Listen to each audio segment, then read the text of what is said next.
അച്ഛൻ വർഷങ്ങൾക്ക് മുൻപ് ധ്യാനം കൂടൽ കഴിഞ്ഞ് ഞാനും എൻ്റെ ഭർത്താവും തിരിച്ചു വന്നതിന് ശേഷം അച്ഛനൊരു ഫോൺ കോൾ വന്നു എനിക്ക്. ആദ്യമായിട്ടാണ് അച്ഛൻ എനിക്കൊരു ഫോൺ ചെയ്യുന്നത്. ഇത്രയും കാലത്തിനിടയ്ക്ക് ഒരു 10-25 കൊല്ലം മുന്നേ ധ്യാനത്തിന് പോയ സമയത്ത്,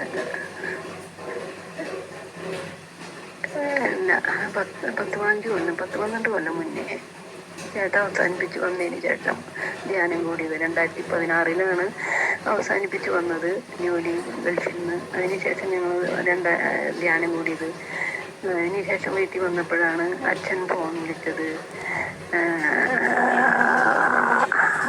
എൻ്റെ ആലയം ഒരുക്കുവാനായി എന്ന് തുടങ്ങുന്ന ഒരു പാട്ട് എഴുതി പാടാൻ പറഞ്ഞു. എന്നിട്ട് നമ്പർ തന്നു. അവിടെ ഗ്രാമത്തിലുള്ള ഒരു സ്റ്റുഡിയോയിലത്തെ ഒരാളുടെ പേരും നമ്പറും തന്നു. അവിടേക്ക് പാടി വിട്ടാൽ മതി എന്ന് പറഞ്ഞു. അങ്ങനെ പറഞ്ഞൊരു ഫോൺ. പിറ്റേ ദിവസം ഞാൻ പാട്ട് നോക്കിയിട്ട് എനിക്കൊന്നും കിട്ടില്ല. എൻ്റെ കയ്യിലുള്ള പാട്ട് കൊടുത്തു കഴിയുമ്പോൾ പാട്ട് നല്ലതുണ്ടെങ്കിലും എൻ്റെ ആളെയും ഒരുക്കുവാനെന്ന് തുടങ്ങുന്ന പാട്ടെന്ന് പറഞ്ഞ് അതിനർത്ഥമുള്ള പോലെ ഉള്ളതെന്ന് പറഞ്ഞു. അങ്ങനെ ഞാനൊരു പാട്ട് ഞാൻ പ്രാർത്ഥിച്ചു. കുർബാനയ്ക്ക് പോയപ്പോൾ എങ്കിലും പ്രാർത്ഥിച്ചു. അത് കഴിഞ്ഞപ്പോൾ എനിക്ക് പെട്ടെന്ന് തന്നെ പാട്ടൊക്കെ കിട്ടി. ഇതാണ് ആ പാട്ട്. ഇതും എനിക്ക് അച്ഛനെ കണ്ടപ്പോൾ ഓർമ്മ വന്നതാണ്. അന്ന് അവർ ഒരു TV ചാനല് തുടങ്ങുന്നതിനെ പറ്റി ആത്മാഭിഷേകം ചാനലാണ്ടോ അങ്ങനെ ഒരു കാര്യം കൂടി പറഞ്ഞു. അങ്ങനെ ഞാൻ പാട്ട് ശരിയാക്കി പാടിയതാണത്.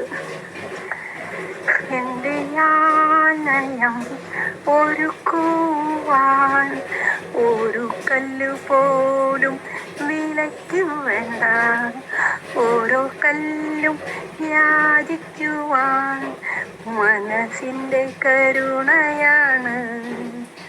കരുണയിൽ നിന്നും ആലയമുയരാൻ ആഹ്ലാദമേ ആനന്ദമേ.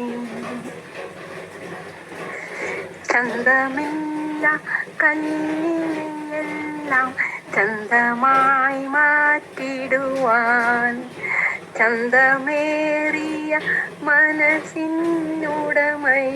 ഹൃദയവുമുണ്ടെങ്കിൽ എത്ര മനോഹരമേ, എത്ര മനോഹരമേ. ഈ കല്ലാണ് മനസ്സിൻ്റെ മൂലക്കല്ലായി മാറുന്നത്. ഈ കല്ലാണ് മനസ്സിൻ്റെ മൂലക്കല്ലായി മാറുന്നത്.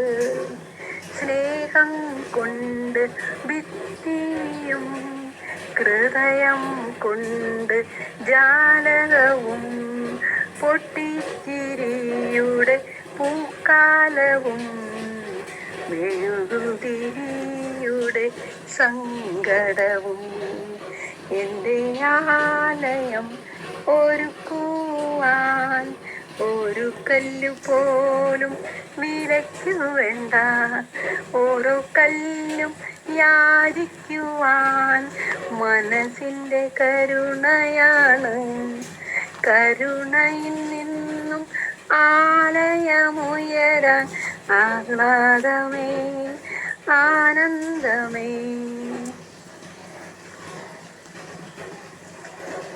ഇതാണ് ആ പാട്ട്. ബെന്നിച്ചൻ പറഞ്ഞ, ഗാഗുൽത്തേലത്തെ ബെന്നിച്ചൻ പറഞ്ഞ എൻ്റെ ആലയം ഒരുക്കുവാൻ എന്ന് അർത്ഥം വരുന്ന പാട്ട് എല്ലാവർക്കും കേൾക്കാനായിട്ട് പാടി ഇതിൽ.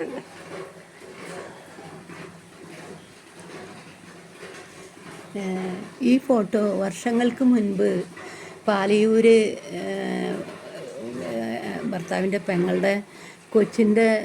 പെങ്ങളുടെ പേരക്കുട്ടിയുടെ മാമുദീസ ഉണ്ടായിരുന്നു. അതിനുവേണ്ടി ഞാനും എൻ്റെ മൂത്ത മോളുടെ കുട്ടികളാണ് ഈ 3 കുട്ടികൾ. എൻ്റെ 3 പേരക്കുട്ടികൾ. ഒരു 4 വർഷമായിട്ടുണ്ട് എന്ന് തോന്നുന്നു. 4-5 വർഷമായിട്ടുണ്ട്, 4 വർഷമായിട്ടുണ്ട്. അപ്പോൾ അവിടെ തോമാസ് ലീഗ വന്നിറങ്ങിയ ബോട്ട് അവിടെ കുളമൊക്കെ ആയിട്ടുള്ളിടത്ത് നിന്നിട്ട് ഫോട്ടോ എടുത്തതാണ്. എൻ്റെ മകളാണ് ഈ ഫോട്ടോ എടുത്തിട്ടുള്ളത്. ഈ ഫോട്ടോ കണ്ടപ്പോൾ ഇപ്പോൾ ഫേസ്ബുക്കുകാർ വിട്ടതാണ്. ഇത്ര കൊല്ലം മുന്നത്തെ 5-4 കൊല്ലം മുന്നത്തെ ഇന്ന ദിവസത്തേതായിട്ട് ഇന്നലെ വിട്ടതാണ്. ഇന്നലത്തെ ദിവസത്തെ ഫേസ്ബുക്കുകാർ ഇത് കണ്ടപ്പോൾ തോമാസ് ലീഗേനെ എനിക്ക് നല്ല ഇഷ്ടമാണ്. തോമാസ് ലീഗയുടെ ധൈര്യം, അതെനിക്ക് തോമാസ് ലീഗയുടെ ഒരു ധൈര്യം ഉണ്ടല്ലോ, ആ സംസാരത്തിൻ്റെ ഒരു തീക്ഷ്ണത ഞാൻ കണ്ടു കഴിഞ്ഞാൽ വിശ്വസിക്കുകയുള്ളൂ എന്ന് പറഞ്ഞ് കർത്താവ് പ്രത്യക്ഷപ്പെട്ടപ്പോൾ തോമാസ് ലീഗ അവിടെ ഉണ്ടായിരുന്നില്ലേ, വന്നപ്പോൾ ശിഷ്യന്മാരോട് ഇങ്ങനെ പറഞ്ഞതും കർത്താവ് തോമാസ് ലീഗയ്ക്ക് പ്രത്യക്ഷപ്പെട്ടതും അതൊക്കെ തോമാസ് ലീഗയുടെ വിശ്വാസത്തിൻ്റേതായ ഒരു എന്താ പറയുക, കൊച്ചുകുട്ടികളുടെ ഒരു ഞാൻ കണ്ടാലാ ഞാൻ വിശ്വസിക്കുള്ളൂ എന്നുള്ള ആ ഒരു ശാഠ്യം, അത് എനിക്ക് ആ തോമാസ് ലീഗയെ പറ്റി കേൾക്കുമ്പോൾ ഇഷ്ടമാണ്. അങ്ങനെ ഈ ഫോട്ടോ കണ്ടപ്പോൾ ഞാൻ ഒരു 10-15 കൊല്ലം മുൻപ്, ഒരു 10-15 കൊല്ലം മുൻപ് തോമാസ് ലീഗയുടെ ദിവസമായ ജൂലൈ 3 ഞാൻ ഒരു പള്ളിയിൽ ആ ദിവസം ഞാൻ 3 കുർബാനയെങ്കിലും ചുരുങ്ങിയത് കാണും, 3-4 കുർബാന കാണും. എന്നിട്ട് അവിടെ ആ പള്ളിയിലത്തെ അച്ഛനോട് പറഞ്ഞ് പാട്ട് ഒരു കുർബാനയ്ക്ക് കൊടുക്കുന്ന നേരത്തോ അല്ലെങ്കിൽ അതിൽ മുന്നായിട്ടോ, കുർബാന തുടങ്ങുന്നതിന് മുന്നായിട്ടോ, ഒരു കുർബാനയ്ക്ക് കൊടുക്കുന്ന നേരത്തല്ല, കുർബാനയ്ക്ക് മുന്നായിട്ട് ഒരു പാട്ട് പാടാൻ എന്നെ അനുവദിക്കുമോ എന്ന് ചോദിച്ച് അന്നത്തെ ദിവസം 4 കുർബാന 4 പള്ളിയിൽ ഞാൻ കാണും ചെയ്യും. എൻ്റെ ഒരു പാട്ട് തോമാസ് ലീഗയെ പറ്റിയുള്ള ഒരു പാട്ടും ഞാൻ പാടും. ഇപ്പോൾ ഓർമ്മ വന്നത് ഫേസ്ബുക്കുകാർ ഈ ഫോട്ടോ വിട്ടപ്പോഴാണ് ആ പാട്ടിനെ പറ്റിയിട്ട് പാടിയിട്ടുള്ളതൊക്കെ ഓർമ്മ വന്നത്.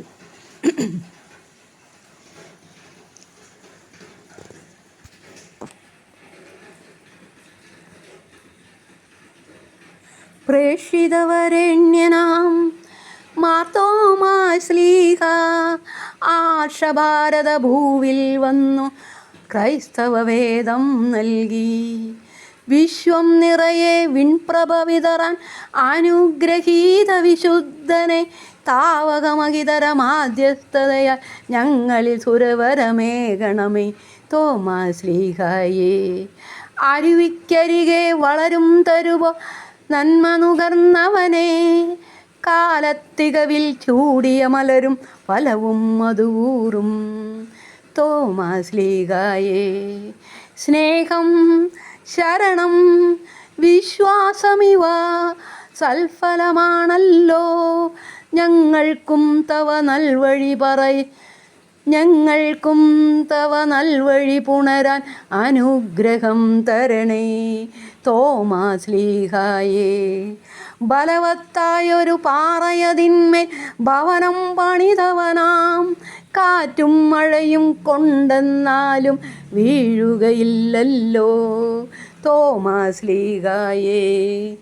സ്നേഹത്തിൻ തിരു കൽപ്പന കാത്ത് ജീവിച്ചെന്നാകിൽ ദുഷ്ടത തളരും ശിഷ്ടത വളരും വിജയം സുനിശ്ചയം തോമാസ് ശ്ലീഹായേ. 20 വത്സര വിഭൂതിയിൽ യേശുവിൻ്റെ മൊഴിയരുളി, പാർശ്വതമാളുകൾ ഗുരുനിര ചേർന്ന് വിശ്വാസികളായി തീർന്നു തോമാസ് ശ്ലീഹായേ. യൂദയവാസികൾ കല്ലെറിയാൻ നേരം മൃത്യുവിനോളം നൽകിയ ധീരത തവ സുരരിവരിൽ പൊഴിയു എൻ കർത്താവേ ദൈവമേ എന്നരുളിക്കൊണ്ടേശുവിൻ ഇരുവ്യക്തിത്വമേറ്റു പറഞ്ഞു. ശ്രേഷ്ഠൻ വിനുകരതാതൻ തോമാസ് ശ്ലീഹായേ. നിൻ പദമലരിണ കൂപ്പുന്നേൻ. നിന്നിൽ വിളങ്ങും ഗുണഗണമെല്ലാം ഞങ്ങൾക്കും തന്നിടണമേ. തോമാശ്ലീഹായേ തോമാശ്ലീഹായേ തോമാശ്ലീഹായേ തോമാശ്ലീഹായേ.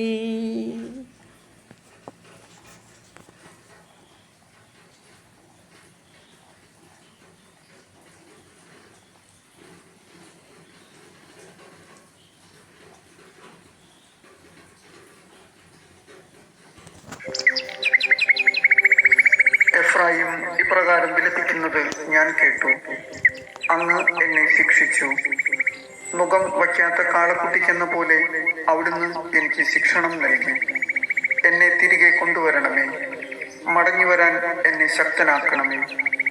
അവിടുന്നാണല്ലോ എൻ്റെ ദൈവമായ കർത്താവ്. എനിക്ക് വഴിതെറ്റിപ്പോയി. ഇപ്പോൾ ഞാൻ അനുതപിക്കുന്നു. തെറ്റ് മനസ്സിലാക്കിയപ്പോൾ ഞാൻ മാറത്തടിച്ച് കരഞ്ഞു. ഞാൻ ലജ്ജിച്ച് തല താഴ്ത്തി.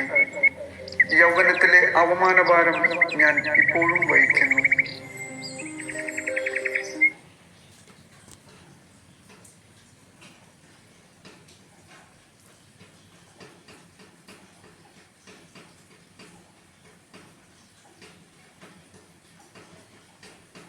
ലോകത്തിലെ ഏറ്റവും ബുദ്ധിമുട്ടുള്ള കാര്യം സ്വന്തം തെറ്റ് മനസ്സിലാക്കുക എന്നതും അത് സമ്മതിക്കുക എന്നതും അത് തിരുത്തുക എന്നതുമാണ്.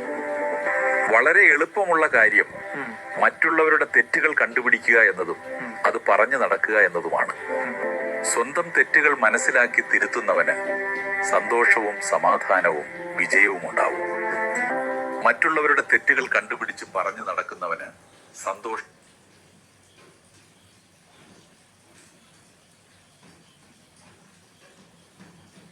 ഒരു ശലഭത്തിന്റെ ശരീരത്തിൽ മുള്ളുകുത്തി വേദനിപ്പിച്ചതിന്റെ ഫലമായി പിന്നീട് മാണ്ഡവ മഹർഷിക്ക് ശൂലാരോഹണ ശിക്ഷ അനുഭവിക്കേണ്ടതായി വന്നു. അതുപോലെ തന്നെ ഒരു പാമ്പിനെ മുളകൊണ്ടെടുത്ത് മുള്ളുകളുള്ള കുത്തിക്കാട്ടിലേക്ക് എറിഞ്ഞതിന്റെ ഫലമായി ഭീഷ്മ പിതാമഹന് 6 മാസം ശരശയ്യയിൽ കിടക്കേണ്ടി വന്നതായും നമുക്കറിയാം. മഹാരഥന്മാരായ മനുഷ്യർക്കും ഋഷിമുനികൾക്ക് പോലും കർമ്മഫലം അനുഭവിക്കേണ്ടി വന്നെങ്കിൽ നിസ്സാര മനുഷ്യരായ നമ്മുടെ അവസ്ഥ എന്തായിരിക്കും? അതുകൊണ്ട് തന്നെ നമ്മൾ ഓരോരുത്തരും നമ്മുടെ പ്രവൃത്തികളിൽ അതീവ ജാഗ്രത പുലർത്തണം. നമ്മുടെ കൈകളാൽ ഒരു പാപവും സംഭവിക്കാതിരിക്കട്ടെ എന്ന ചിന്ത എപ്പോഴും മനസ്സിലുണ്ടാകണം. ആ ചിന്തയാണ് നമ്മെ കൂടുതൽ ഉത്തരവാദിത്തമുള്ളവരായും നിർഭയരായും മാറ്റുന്നത്.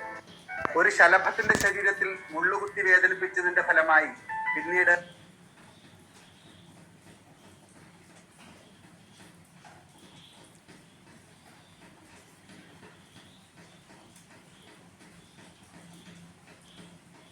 മുംബൈയിൽ നിന്ന് ലക്നൗ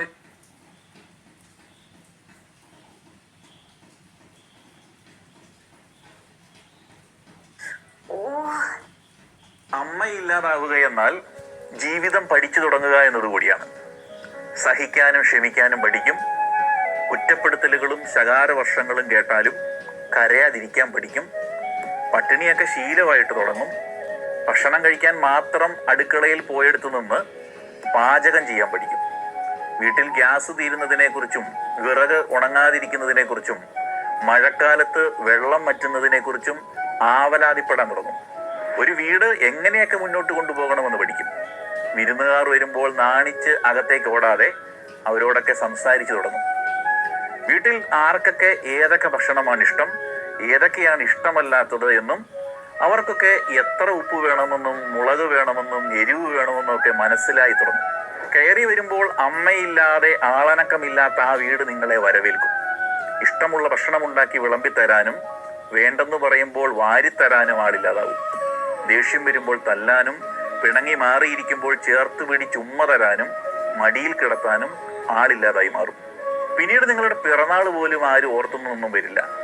അച്ഛൻ നൽകുന്ന പൈസയ്ക്കപ്പുറം പേഴ്സിൽ നിന്നും മിഠായി വാങ്ങാൻ പൈസ തരാൻ ആരും ഉണ്ടാകില്ല. പിന്നീട് അലമാരയിൽ മടക്കി വെച്ച സാരിയിൽ നിന്നും നൈറ്റിയിൽ നിന്നും പൂപ്പലിന്റെ ഗന്ധം വരുമ്പോഴും അമ്മയുടെ മണം കണ്ടെത്താൻ നിങ്ങൾ ശ്രമിച്ച് പരാജയപ്പെടും. ഉപയോഗിച്ച് പകുതിയായ കൺമഷിയും സിന്ദൂരവും ചെരുപ്പും കൊന്തയും മാലയും അതൊക്കെ നിങ്ങളെ ഇങ്ങനെ പല്ലിളിച്ച് കാണിച്ചുകൊണ്ടിരിക്കും. പിന്നീട് ഒരിക്കലും കോഴിക്കൂട് അടച്ചില്ലെന്നും സന്ധ്യയ്ക്ക് വിളക്ക് കത്തിച്ചില്ലെന്നും കുരിശു വരച്ചില്ലെന്നും പറഞ്ഞ് ആരും നിങ്ങളെ ചീത്ത വിളിക്കില്ല. നേരം വൈകിയതിന് വടിയുമായി വീടിന് മുന്നിൽ അടിക്കാൻ ഇങ്ങനെ കാത്തൊന്നും ആരും നിൽക്കില്ല. കഴിച്ചു കഴിഞ്ഞ് നിങ്ങളുടെ പ്ലേറ്റുകൾ ആരും കഴുകി തരില്ല. അഴിച്ചിടുന്ന ഡ്രസ്സുകളും ആരും അലക്കി തരില്ല. എത്ര ദൂരെ നിന്ന് വന്നാലും ഭക്ഷണം ഉണ്ടാക്കി തരാൻ ആരും ഉണ്ടാകില്ല.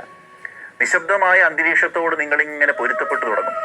മറ്റൊരാളുടെ മരണത്തിനും പിന്നീട് നിങ്ങളുടെ കണ്ണുകളെ ഈറനണിയിക്കാൻ കഴിയില്ല. ലോകത്തിലെ ഏറ്റവും വലിയ സമ്പാദ്യം ജീവനോടെ ഇരിക്കുന്ന അച്ഛനും അമ്മയുമാണെന്ന് നിങ്ങൾ മനസ്സിലാക്കും. അസുഖം വരുമ്പോഴും തളർന്ന് കിടന്നു പോകുമ്പോഴും ഭക്ഷണം ഉണ്ടാക്കി തന്നെ കഴിക്കേണ്ടി വരും. പനിച്ചു വിറയ്ക്കുമ്പോൾ കെട്ടിപ്പിടിച്ച് കൂടെ കിടത്തി ചൂട് നൽകാൻ ആളില്ലാതാവും. അപ്പോൾ ചില്ലുകൂട്ടിലിരുന്ന് ചിരിക്കുന്ന ആ മുഖത്തേക്ക് നോക്കി ഒന്ന് വിളിക്കും, അമ്മേ എന്ന്.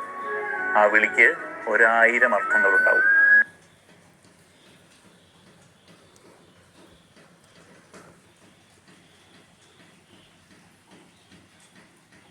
ഒരു കൂടിനുള്ളിൽ 5 കുരങ്ങന്മാർ. അതിന്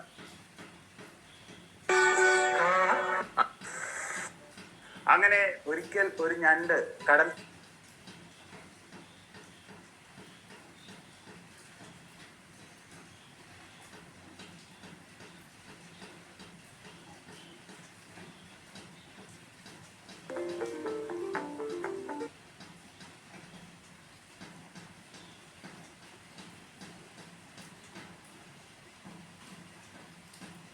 എല്ലാവർക്കും നല്ലൊരു ദിവസം ആശംസിച്ചുകൊണ്ട് പ്രാർത്ഥനയോടെ ഗുഡ് നൈറ്റ്.